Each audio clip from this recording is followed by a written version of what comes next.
والد ایک ہوائی کمپنی میں آفیسر تھے۔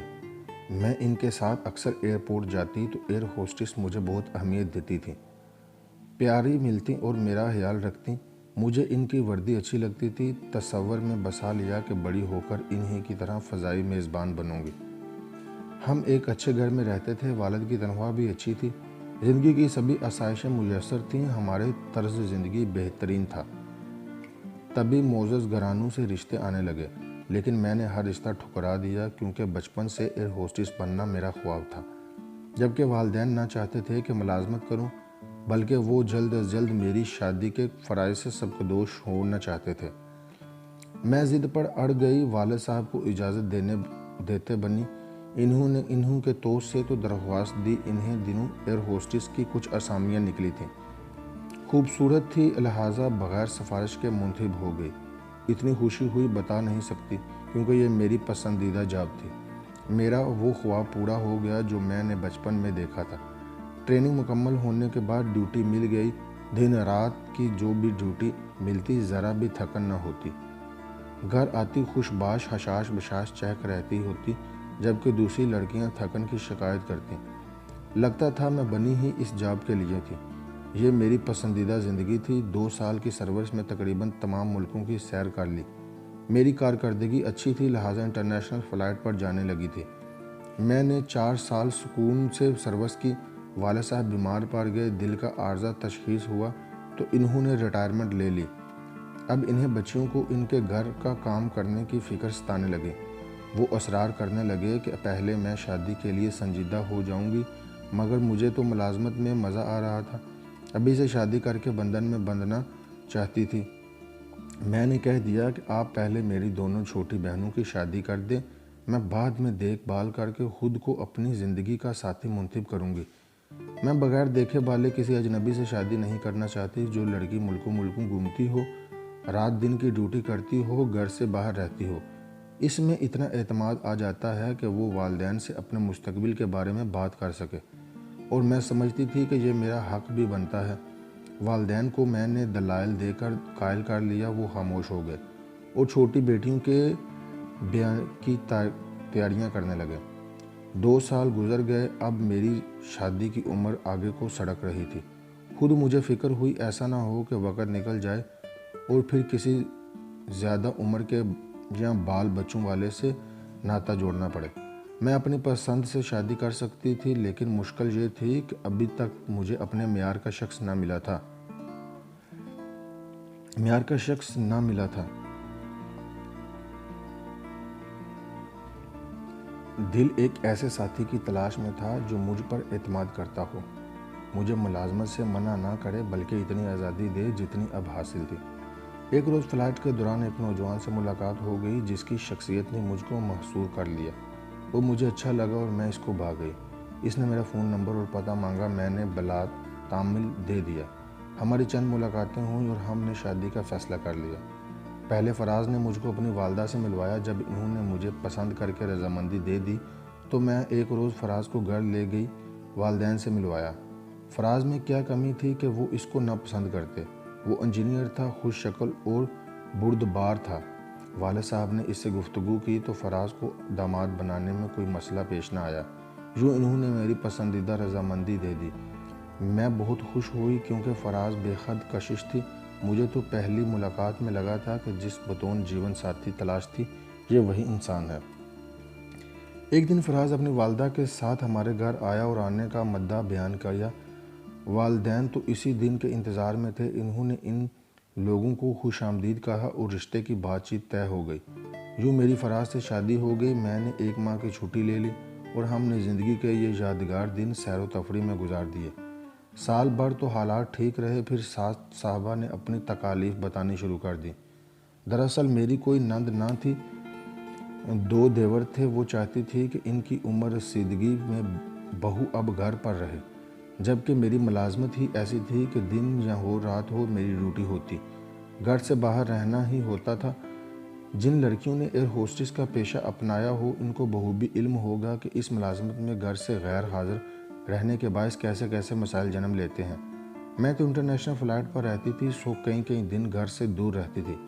جب کوئی ایسی غیر ملکی فلائٹ ہوتی کہ کبھی ہفتہ دن 10 بجے باہر لگ جاتے تو ساس کو یہ بات بہت ناگوار گزر گئی تھی۔ انہوں نے کہنا شروع کر دیا کہ لوگوں سے کیا کہوں جو کہتے ہیں کہ وہ بہو کیسی جو گھر میں نہ رہے، اور ایسی بیوی کس کام کی کہ شوہر راتوں کو بھی اکیلا رہے۔ شروع میں ساس کو ان باتوں کا درگزر کیا، سوچا پرانے وقتوں کی ہے جب فراز کو میری ملازمت سے مسئلہ نہیں ہے تو یہ جو کہتی ہیں کہتی رہیں۔ رفتہ رفتہ جب وہ فراز کے زیادہ ہی کان کھانے لگیں تو وہ بھی الجھن محسوس کرنے لگے۔ ماں کو ناراض نہ کرنا چاہتے تھے، وہ کہتی تھیں کہ بیوی سے نوکری چھڑوا دو، ہمیں اس کی کمائی کی ضرورت نہیں ہے، اللہ کا دیا بہت کچھ ہے، اتنی ہی نوکری کی شوقین ہے تو کسی اسکول ٹیچر میں لگ جائے، صبح جائے دوپہر کو گھر آ جائے، لیکن یہ دن رات کا غائب رہنا مجھ کو گوارا نہیں۔ جو رشتہ دار آتے یہی کہتے کہ فراز کی بیوی گھر میں نہیں رہتی، یہ ہمارے لیے بڑی بے عزتی کی بات ہے۔ ایسی نوکری جائے باہر میں، تم کما رہے ہو، وہ گھر باہر دیکھے اور آرام سے تمہاری کمائی کھائے۔ میں اب بوڑھی ہو چلی ہوں، مجھ سے گھر کی تمام ذمہ داریاں سنبھلتی نہیں۔ فراز نے روز روز کی ماں کی چیخ چیخ سے تنگ آ کر بلاآخر ایک روز مجھے کہہ دیا تم اب ملازمت سے استعفیٰ دے دو ورنہ اماں مجھے جینے نہ دیں گی۔ وہ بہت بے سکون ہوتی تھیں تمہارے دن رات کی غیر موجودگی کے باعث۔ دراصل ان کا کہنا درست بھی ہے، وہ شوگر کی مریض ہیں، سارا انتظام تو نہیں سنبھال سکتی، تھک جاتی ہیں، ان کو گھر میں تمہاری اشد ضرورت محسوس ہوتی ہے، اس بات کو تم سمجھو نہ سمجھو۔ فراز لیکن تم نے تو مجھے شادی سے قبل اس بات کو اجازت دی تھی کہ میں ملازمت جا رہی ہوں، میں ملازمت جاری رکھوں گا اور تم منع نہیں کرو گے۔ یہ معاملہ ہمارے درمیان طے ہوا تھا لیکن عمر بھر کے لیے نہیں، اب مجبوری ہے، ماں پریشان رہتی ہے، آخرکار ان کے بارے میں ہمیں ہی تو سوچنا ہے۔ وہ ہاں پریشان رہتی ہیں، گھر میں نوکر ہیں، ملازمہ ہیں، ان کو کام کی کوئی پریشانی نہیں۔ میری آپ سے یہ بات شادی سے پہلے طے ہو چکی تھی کہ ملازمت نہ چھوڑوں گی، اور آپ نے منظور کر لیا تھا۔ آپ یہ بھی جانتے تھے کہ اس ملازمت کی نوعیت ایسی ہے کہ مجھے گھر سے کبھی رات دن باہر رہنا پڑتا ہے۔ اپنی والدہ کو سمجھائیے کہ ہر وقت ملازمت کو ایشو بنا کر مت الجھا کریں، ورنہ میرا آپ کا تعلق ختم ہو جائے گا۔ میں نے بھی حتمی بات کہہ دی۔ فراز نے والدہ کو سمجھایا، وہ نہ سمجھ سکی، بولی میری بیٹی نہیں ہے، سوچا تھا کہ بہو بیٹی کی طرح بن جاتی ہے، اب تمہارے چھوٹے بھائیوں کی شادی کرنی ہے، شادی کی تیاریوں کے لیے بازار کے چکر لگانا، بڑی بنانا، یہ سب مجھ کو اکیلے کے بس کی بات نہیں۔ بتاؤں تو کس کا سہارا لوں، بس تم بیوی سے کہو کہ نوکری چھوڑ دے۔ جب ہمارے پاس روپے پیسے کی کمی نہیں تو آخر اسے نوکری کی کیا ضرورت ہے؟ یہ بات تو واضح تھی کہ فراز اچھی پوسٹ پر تھے، گھر میں کسی شے کی کمی نہیں تھی، مگر میں ملازمت روپے پیسے کے لیے نہیں کر رہی تھی، مجھے تو بس شوق تھا، اور آدمی اپنے شوق کی تسکین کے لیے کیا نہیں کرتا۔ یہ بات بہت بعد میں سمجھ آئی کہ مرد کی بھی گھر میں ایک حیثیت ہوتی ہے، اگر وہ شوہر ہوتا ہے تو بیٹا بھی ہوتا ہے، دونوں رشتوں میں توازن رکھے گا تو گھر کا شیراز تو بکھر جاتا ہے، توازن نہ رکھے گا تو گھر کا شیراز بکھر جاتا ہے۔ کسی نہ کسی طرح 2 سال اور نکل گئے، میرے دیوروں کی بھی شادیاں ہو گئیں، وہ ملازمت کے سلسلے میں دوسرے شہر چلے گئے تو بیویاں بھی سالے ساتھ لے گئے۔ میری ساس کی آرزو پھر ادھوری رہ گئی کہ کوئی بہو گھر میں ان کے ساتھ موجود نہ تھی۔ سال بعد دیورانی کے بیٹا ہوا، ساس سسر خوشی کی بجائے رونے لگے کہ مجھے تو بڑے صاحبزادے کی اولاد دیکھنے کی چاہ تھی، مگر اس کی بیوی گھر بیٹھے تب نہ۔ ان کی بات ٹھیک تھی، لیکن میں ابھی 5 سال میں سروس میں رہنا چاہتی تھی تاکہ ملازمت چھوڑنے کے بعد کے فائدے حقدار ہو جاؤں۔ تب ہی اولاد کے ہونے سے اجتناب بڑھت رہی تھی اور فیملی پلاننگ کے طریقوں پر عمل پیرا تھی۔ میں نے شادی کو ابھی تک اپنے دفتر والوں سے پوشیدہ رکھا تھا۔ میری ملازمت کے اوقات کار ایسے تھے کہ میرے لیے بچے کی پیدائش کے مراحل طے کرنا اور اس کی پرورش بہت دشوار امر تھا۔ میں کیسے ماں بنتی؟ آج مانتی ہوں انسان کے بعض شوق اس کو لے ڈوبتے ہیں، اگر مجبوری مالی ہو تو اور اس بات پر، لیکن میرے ساتھ ایسا نہ تھا۔ اولاد بھی ایک نعمت ہوتی ہے اور وقت پر اولاد کا ہونا ہی احسن ہوتا ہے۔ میں اس نقطے کو نہ سمجھ سکی اور ملازمت کا جنون مجھ کو لے ڈوبا۔ رفتہ رفتہ ساس نے مجھ سے بچت اور تکرار بند کر دی اور لب سی لیے۔ نہیں جانتی تھی کہ ان کی یہ خاموشی کسی خطرے صورت حال کا پیش خیمہ ہے۔ جب ان کی آرزو حسرت میں بدلنے لگی تو انہوں نے اپنے بیٹے کے ساتھ مل کر کچھ ایسے گٹھ جوڑ کر لیا کہ مجھے کانوں کان خبر نہ ہونے دی، اور وہ سازش تیار ہو گئی جس نے میرا گھر تباہ کر دیا۔ ان دنوں میری ساس بیمار تھی، ان کو دیکھ بھال کے لیے کسی ایسی ہمدرد کی ضرورت تھی جو بیٹی کا کردار ادا کر سکتی۔ انہوں نے اپنے گاؤں پیغام بھجوایا تو ان کے بھائی نے فوراً اپنی 18 برس کی بیٹی ان کی خدمت میں گزاری کے واسطے ہمارے گھر پہنچا دی۔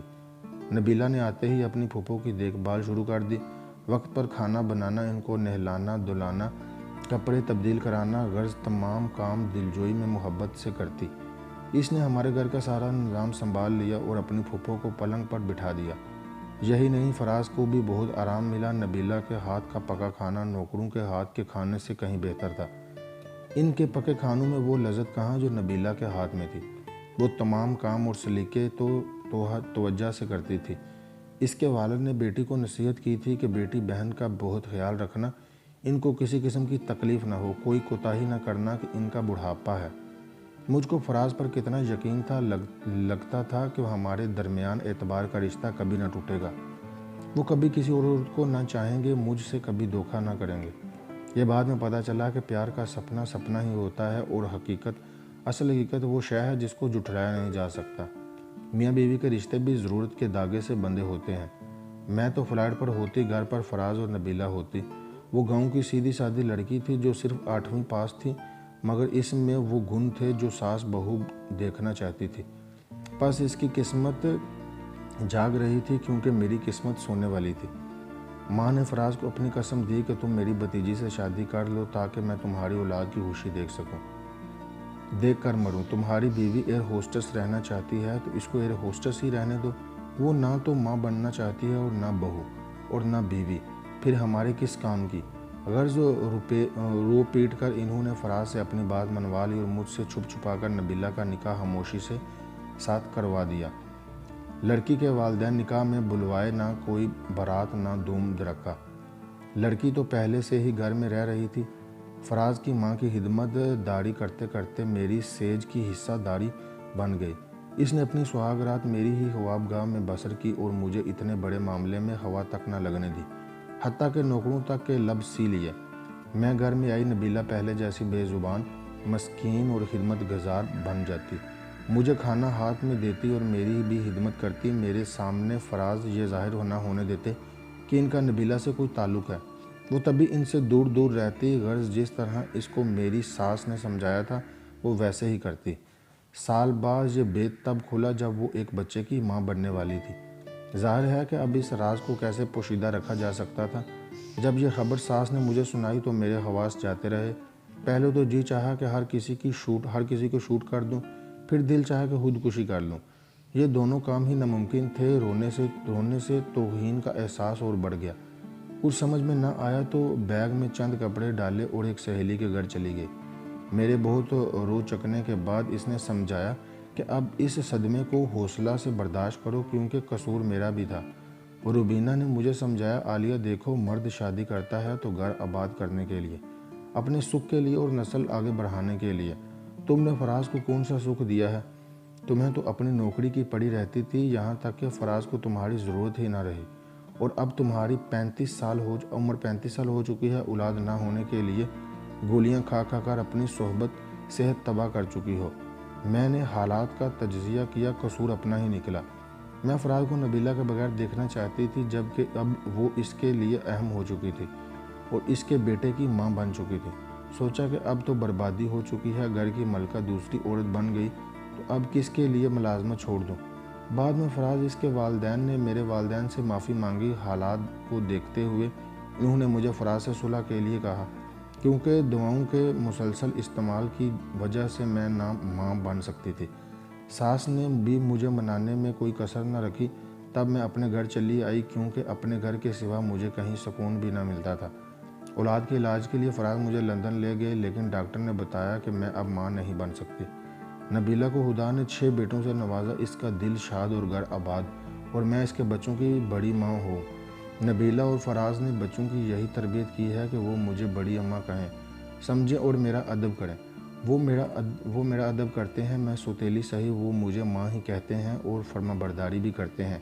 یہودا کی شان ہے کہ وہ کسی درخت کو پھل پھولوں سے لاد دیتا ہے، اور کچھ عورتیں ببول کی جھاڑیوں میں جیسی کہ جن پر صرف ببول ہی اگتے ہیں، وہ عورتیں خوش نصیب ہوتی ہیں جو ماں کہلاتی ہیں اور ماں کے رتبے کو پہنچتی ہیں، کیونکہ عورت کی عظمت اور شان اسی میں ہے کہ وہ ماں کہلائے۔ میں نے ملازمت چھوڑ دی، مگر اب پچھتاتی ہوں۔ مرد ہو یا عورت، انسان کو چاہیے کہ وہ حقیقی زندگی جیے اور تحیل پرست نہ بنے، کیونکہ غیر قدرتی زندگی بسر کرنے والوں کو سچی خوشیاں نہیں ملتی۔ آئین، کراچی۔